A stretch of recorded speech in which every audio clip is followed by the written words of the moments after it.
Ain't cognitive dissonance a bitch? How's your hate radar going today?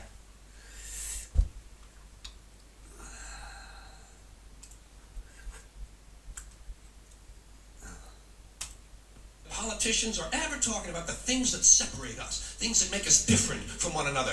They try to divide the rest of the people. They keep the lower and the middle classes fighting with each other so that they, the rich, can run off with all the fucking money. I'm sure many of us have come across this clip of George Carlin. You know, anything different, that's what they're going to talk about. Race, religion, ethnic and national background, jobs, income, education, social status, sexuality, anything you can do, keep us fighting with each other so that they can keep going to the bank. Now, the next clip I'm going to play kind of proves George Carlin was right all along. There are some speculations online that say the lady in this clip disappeared immediately after she said these things. I don't know how true that is. I just came across this video myself. So let's leave that debate aside for now. Take a listen. The best way to gain control of the most intelligent, powerful species on the planet would be to completely divide them from the love within themselves.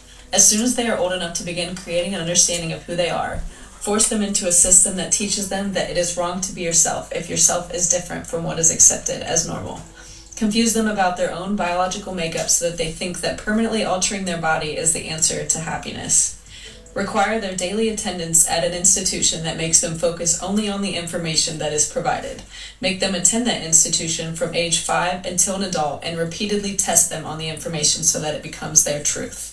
Give them an explanation to everything so that they never have a chance to make their own assumptions of the world. Scold them and humiliate them if they suggest an opinion that opposes that of their authorities. Keep reminding them of how cruel their ancestors were to each other in the past and broadcast how cruel they are to each other in the present. Only show them tragedies on the news so that they live in fear and think the worst of one another. Convince them that their species used to be that of an incognizant wild animal. Make them think that their very existence is so incredibly random that they lack purpose and struggle to make sense of a creator.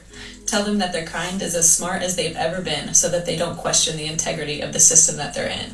Provide them idols with artificial beauty and use them as examples of what it is to look perfect so that they are never content with their own appearance and can't help but to compare themselves amongst each other. Create addictive digital platforms that rank them by numbers so that they base their self-worth off of the amount of followers that they have and are never satisfied. Build a society around them in which those who have money benefit and those who don't fail. Make money their main focus, but make it so difficult to accumulate that they remain in a place of constant struggle, forced to dedicate the majority of their time to the system that made it this way. Tax them in every way possible, but tell them that it's for their own benefit so that they don't think twice about paying it. Take so much of their time and energy throughout the week, but give them 2 days to themselves so that they feel a sense of reward and don't fight back. Promote the consumption of poison in every social setting so that even on those 2 days, they remain disconnected from themselves and each other. Pump their food with excess sugars and addictive chemicals, but make it cheap, advertised, and easily accessible so that they never stop consuming. When their food makes them ill, prescribe them medication that only masks the symptoms so that they become dependent on it every day. Charge them so much money for healthcare so that they stay in a constant loop of consuming, medicating, and working. Cause chaos amongst them and blame it on a group of their own so that they form judgmental stereotypes. Turn them against each other in so many ways so that even if they were to connect on one, they would still be divided by another. George Carlin has been right about so many things. This man warned us for ages and ages, and everything he ever talked about has come to pass. The only thing that these people care about is division, dividing us, because it's easier to control us that way. And the sooner we realize this, the better. Because we think it's about sex, male versus female. We think it's about religion, Muslims versus Christians, or about race, white versus black, or other races. No, it's not. First of all, they have imprisoned us into a system that we can't escape. Some of them are schools, even religions. Those are systems that these people have used to imprison us. They have made sure that our lives are predestined by them. Think about it. What's the best way to conquer a group of people? You divide them.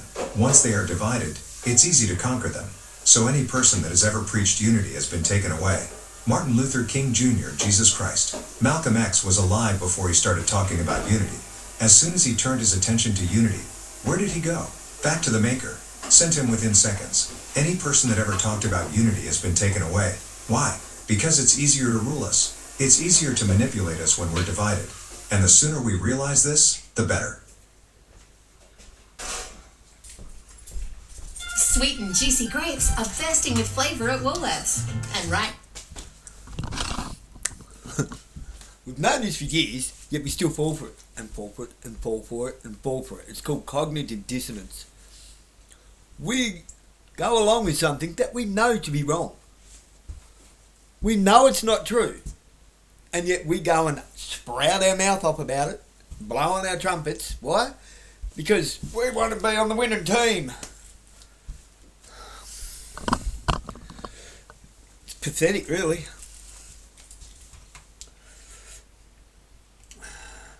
And who's the winning team? For crying out loud, it's never going to be us as long as we keep choosing somebody else to be the winner.